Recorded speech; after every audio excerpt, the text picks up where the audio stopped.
Akkam jirtu kabajamoota fi jaalatamtoota hordoftoota biiftuu Oroo bakkuma jirtanitti nageenyi keenya kan kabajaatiif kan jaalalaa isin haa ga'u isiniin jenna. Itti aansuudhaan oduu sa'a kanaa qabannee dhiyaannee jirra. Hanga dhuma sagantaa kanaatti nu wajji turaan affeerraa kenna. Kun biiftuu Oroodha. Keessanii jajjabeeffadha. Kallattiimaan gara mata duree oduu amma qabadheetti yeroo dabru oduun jalqaba.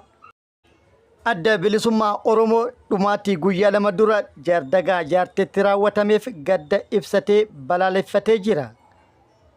Adda bilisummaa Oromoo dhumaatii Oromiyaa keessatti namoota nagaa irratti daldala siyaasatiif bu'aa siyaasatiif raawwatamu akka dhaabatus akeekkachiisee jira. Dabalata adda bilisummaa Oromoo qabannee jirra isiniin geenna. Oduun itti aanu oduu oolmaa Oromiyaati. Oduu oolmaa Oromiyaatti loltoota mootummaatii fi waraana bilisummaa Oromoo gidduutti Oromiyaa bakkoota garaagaraatti gaggeeffamaa jiru itti fufee jira. Tibba kana waraanni bilisummaa Oromoo duula yookaan opereeshinii bal'aa loltoota mootummaa irratti guutuu Oromiyaa keessatti labsuudhaan haleellaa raawwataa tureen milkaa'uu beeksisee jira. Haleellaa bakkoota garaagaraatti loltoota mootummaa irratti raawwateen miidhaa guddaa dhaqqabsiisuu odeeffannoo nu ga'e ibsee jira. Guutuu oduu kanallee oduu injifannoo isiniin geenna.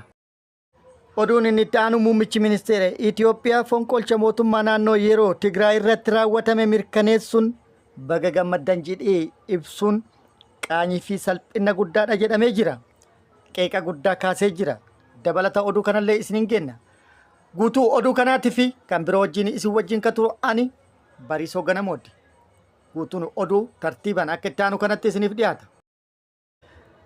Adda bilisummaa Oromoo Oromiyaa keessatti dhumaatii namoota nagaa irratti raawwatamaa jiru ilaalchisuudhaan ibsa baasee jira. Adda bilisummaa Oromoo bu'aa siyaasatii fi daldala siyaasatiif jecha lubbuu lammiilee nagaa irratti ajjecha fi dararaan raawwatamu haa dhaabatu jechuunis ibsa baaseen gaafatee jira.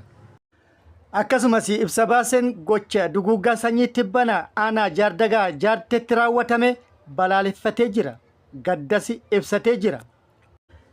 Dhaabbatichi ajjechawwan tibbana Oromiyaa bakkoota garaagaraatti adeemsifaman yookaan adeemsifamaa jiru hordofuudhaan ibsa baaseen bu'aa siyaasatii fi jecha lammiilee nagaa fixuun haa dhaabbatu jechuudhaan akeekkachiisee jira. Ibsa isaa keessatti akka jedhetti uummanni keenya daangaa irraa akka qabdiitti dhimma itti bahamuun yeroo barbaadanitti jumlaan hidhuun, jumlaan ajjeesuun, mana isaa irratti gubuu, qabeenya isaa irraa saamuu fi jireenya isaa dhabamsiisuun gadadoof saaxilanii jiru jedhee jira. Akkasumas caasaan bulchiinsaa caasaaleen nageenyaa humnoonni waraanaa raayyaa ittisa biyyaa bakka jiranitti uummanni Oromoo qubsuma daangaa irra jiran salphinaaf saaxilamanii jiru. Qaamoleen kun yookaan humnoonni kun uummata kana salphina jala baraaruun hin dandeenye jedhee jira. Akkasumas mootummaan haleellaa humnoonni finxaaleeyyii faannoo uummata nagaa irratti raawwatan cal'eensanii ilaalaa jira jedhee jira. Kun immoo itti yaadamee bu'aa siyaasatiif jecha kan raawwatamaa jiru jedhee jira.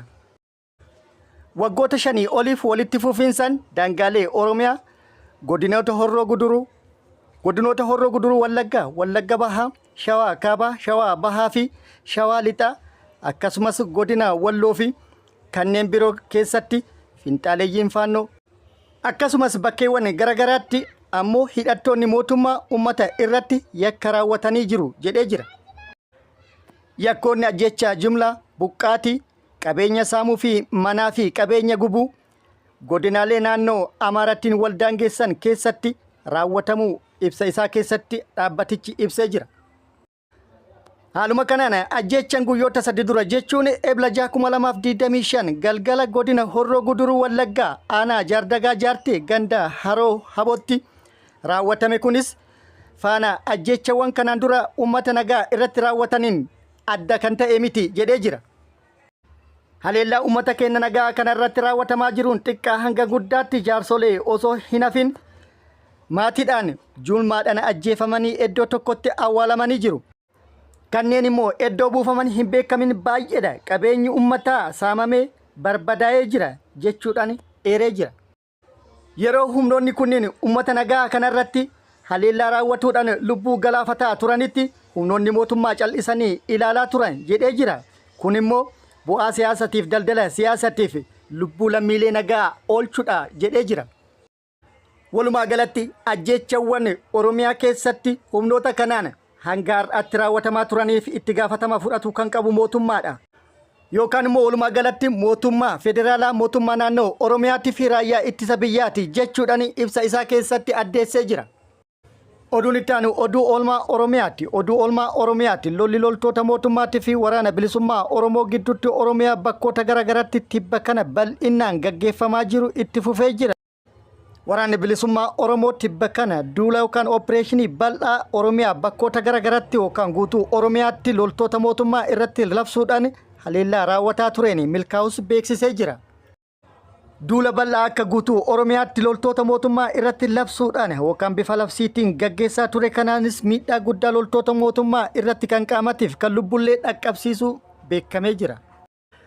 Akka fakkeenyatti Harargee lixaa aanaa Daaroo Labuutti lola guyyaa tokko dura tureen haleellaa loltoota mootummaa irratti raawwateen ajajoota waraana mootummaa sadarkaa garaagaraa hedduu addunyaa kanarraa godaansisee jira. Akkasumas ajajoota humna addaa poolisii Oromiyaatii fi milishoota hedduus warroota godaanan kana keessa oolchuudhaan injifannoo guddaa irratti argatuu beeksisee jira. Haaluma wal fakkaatu lixa Oromiyaa bakkoota garaagaraatti giddugala Oromiyaa bakkoota garaagaraatti keessattuu Gindabaratitti haleellaa loltoota mootummaa irratti raawwate loltoota mootummaa hedduu madeessee hedduu addunyaa kanarraa godaansisee 32 jiratti harkaan qabee meeshaalee waraanaa hedduu xiqqaa hanga gurguddaatti irraa hiikkatee jira. Akkasumas kibba baha Oromiyaattis haleellaa loltoota mootummaa irratti raawwate loltoota mootummaa irratti miidhaa guddaa akka dhaqqabsiisee fi kibba Oromiyaattis haleellaa loltoota mootummaa irratti raawwateen injifannoo gurguddaa bakkoota garaagaraatti argatu odeeffannoon nu ga'e ibsee jira. Haala waliigalaa kana yoo fakkaatu akka oolmaa Oromiyaatti immoo waraanni bilisummaa Oromoo zoonii lixa Oromiyaa Wallagga Bahaa aanaa Giddaa Ayyaana ganda Lalisee jedhamutti loltoota mootummaa irratti haleellaa bal'aa taasiseen miidhaa guddaa akka irratti dhaqqabsiise odeeffannoon nu ga'e ibsee jira. Eebila 8/2025 guyyaa kaleessaa jechuudha. Loltoota mootummaa irratti haleellaa bal'aa taasiseen loltoota mootummaa hedduu gara as hin deebinetti godaansisee hedduu madoodhaan adabe kan harkaan qabees akka jiruu fi meeshaalee waraanaa hedduus akka irraa hiikkate odeeffannoon nu ga'e ibsee jira.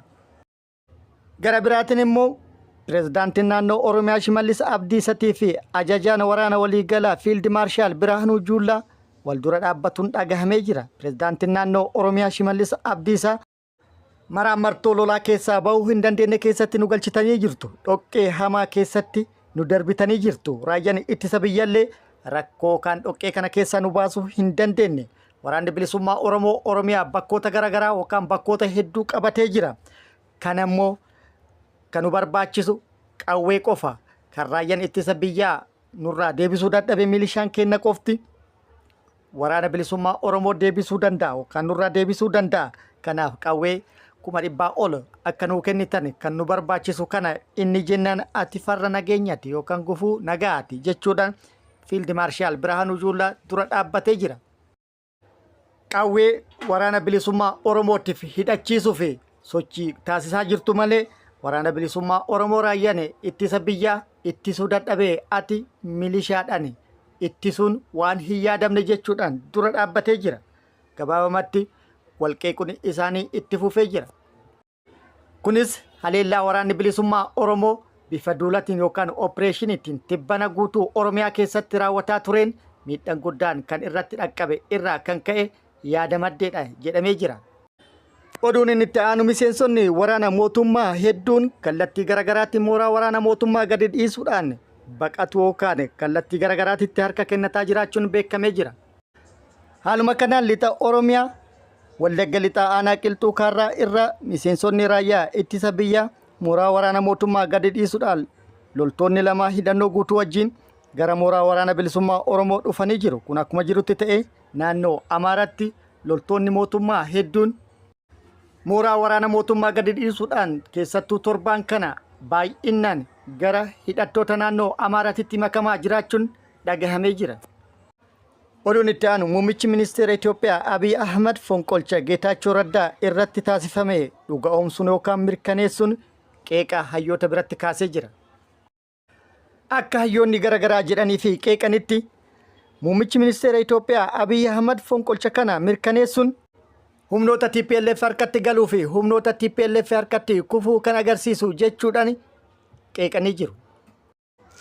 Qeeqni kunis kan ka'e hoogganaa humnoota Tigraay yeroo dheeraa kan ta'ee fi akkasumas pirezidaantii itti aanaa bulchiinsa yeroo naannoo Tigraay kan turan Leetinaal Jeneraal Taaddasa Warrada bakka Getaachoo Raddaa bu'uudhaan pirezidaantii bulchiinsa yeroo naannoo Tigraay haaraa ta'uudhaan filatamuu ministeerri muummee Abiy Ahmad erga beeksisee boodadha. Kunis waggoota lamaan darbaniif naannichatti bulchiinsa kan turan Getaachoo Raddaa barri aangoo isaanii xumuramuu hordofe guyyaa tokko dura jechuun eebila 7/2025 ministeerri muummee Abiy Ahmadiin geggeeffamuun isaanii erga mirkanaa'edha. Kun ammoo waggoota torban dabran keessatti hojiin qabatamaan hojjetamee mul'ate tokko kan hin turin hojiin hojjetame jedhamellee kan lafatti hin jirre. Fakkeenyaaf Itoophiyaan boba'aa oomishuu eegaltee jirti yookaan baaftee jirti baga gammaddan jedhamee ture garuu hin agarre. Akkasumas waliigaltee Somaalilaand waliin mallatteeffameen hulaan galaanaa argamee jira jedhamee ture. Innis wanti mul'ate hin jiru. Walumaa galatti waggoota torban dabran kana keessatti hojiileen kanaa wal fakkaatan hedduudha. Amma ammoo bulchiinsi yeroo naannoo Tigraay bulchiinsarraa fonqolchamuun naannicharraa ari'amuun mootummaa biratti fudhatama argatuun qeeqa guddaa kan kaasedha. Kunis fonqolcha taasifameef mootummaan federaalaa tarkaanfii fudhata jedhamee osoo eeggamaa jirutti baga gammaddan jechuudhaan fonqolcha raawwatame mirkaneessuun salphinnaa fi qaanii guddaadha jedhamee jira. Fonqolcha kana mirkaneessuun seera biyyattii kan cabse jedhamee jira. Akkasumas biyyattis kan rakkoof saaxilu jedhamuudhaan ibsamee jira. Fonqolcha har'a naannoo Tigraayitti raawwatame mirkaneesse kana booda immoo naannoo biraatti fonqolchi ni raawwata yoo ta'e immoo maal raawwatuuf akka deemu immoo yaada mallattoo gaafii jala taa'u jedhamee jira. Walumaa galatti fonqolcha mootummaa naannoo Tigraay kana irratti raawwatame kana mirkaneessuun mootummaa federaalaa kufaa akka ta'e hedduun isaanii yaada kennanii jiru. Kabajamoota fi jaalatamtoota hordoftoota biiftuu Oroo oduu namaaf qabanne kana hanga ammaa kana guutuu oduu wajjinis wajjika ture ani Bariisoo Ganamooti. Hanga yeroo itti aanutti deebinee wal agarrutti nageenyi rabbii isiniif haa baay'atu. Nagatti nu turan hawwii kennaa nagatti nu tura.